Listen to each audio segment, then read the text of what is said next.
এমনি আসে নাই। আমরা 17 বছর এই আন্দোলন সংগ্রাম আপনাদেরকে নিয়ে কম করি নাই। করতে করতে করতে করতে এই আমাদের ছেলেরা আজকে যারা 15 বছর 16 বছর 17 বছর তারা দেখছে আমার বাপে আমার চাচা আমার দাদা ঘরে ঘুমাইতারে না এই বিএনপি করার এবং এই জামাত করার কারণে। এর লাগিয়া তারা আজকে স্কুলে ভর্তি হইয়া ছাত্রছাত্রী হইয়া তাদের রক্ত শিশির হইয়া তারা জীবন দিয়ে এই দেশটাকে স্বাধীন করে দিচ্ছে না। এটা লুকোচুরি কিছু আপনারা নিজেরা দেখেছেন।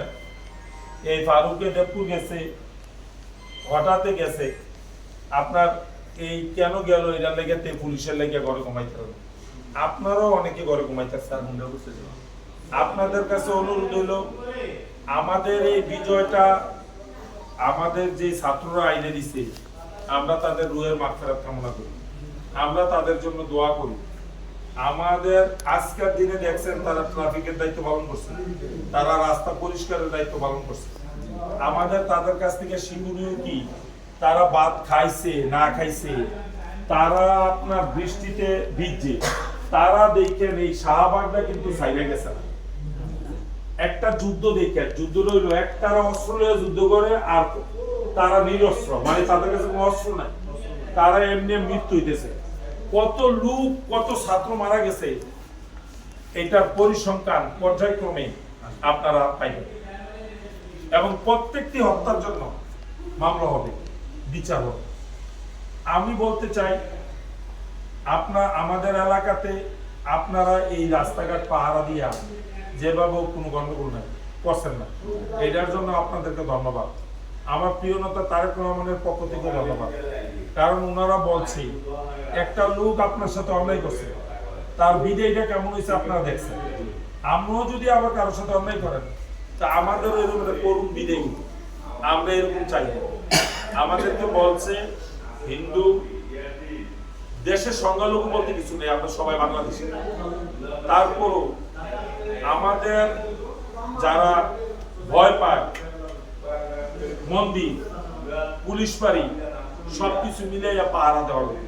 এখন প্রশাসনের লোক আইছে, আগের মতো যদি প্রশাসন বুঝে এই টাকা পয়সা কার জন্য জমাই রাখবো, তারা যদি বুঝে, আমার বিশ্বাস তাদের উপর আল্লাহর রহমতাই হোক, তারা বুঝলে তারা আর আপনারা অন্যায় করতে, কারণ তারা এটা বোঝার দরকার আছে, বুঝছে।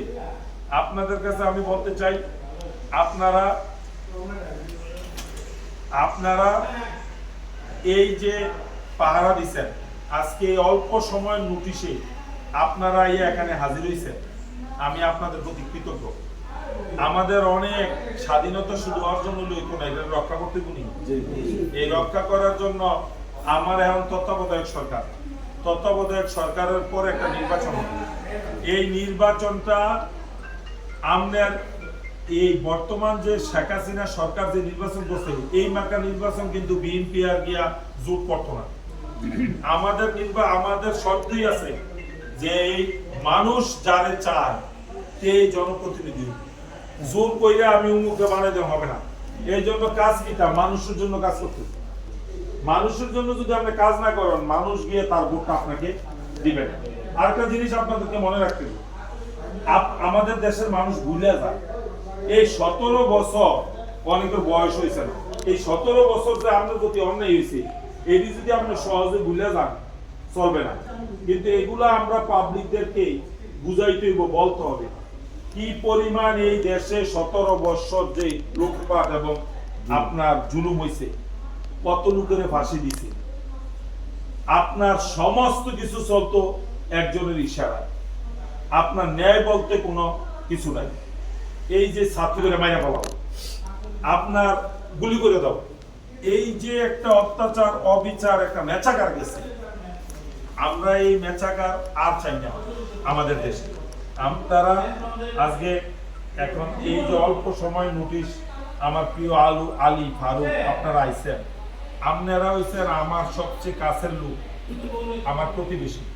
আপনাদের কাছে অনুরোধ, আমরা কোনো মানুষের সাথে খারাপ ব্যবহার করবো, কোনো জ্বালাও পোড়ানোর মধ্যে নাই, কোনো কিছুতে নাই। মানুষের কাছে আপনার একটা নিয়ম আছে, আপনার একটা কথাই যদি মানুষ শান্তি পায় এটি আপনার সোয়াব।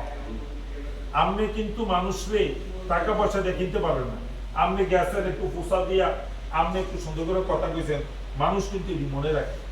এই অত্যাচার অবিচার করতে করতে এতদিন যে করছে, এটার একটা প্রতিফলন কিন্তু একটা বিস্ফোরণ করছে, এটা যেন আর না হয়। এখন সুন্দর করে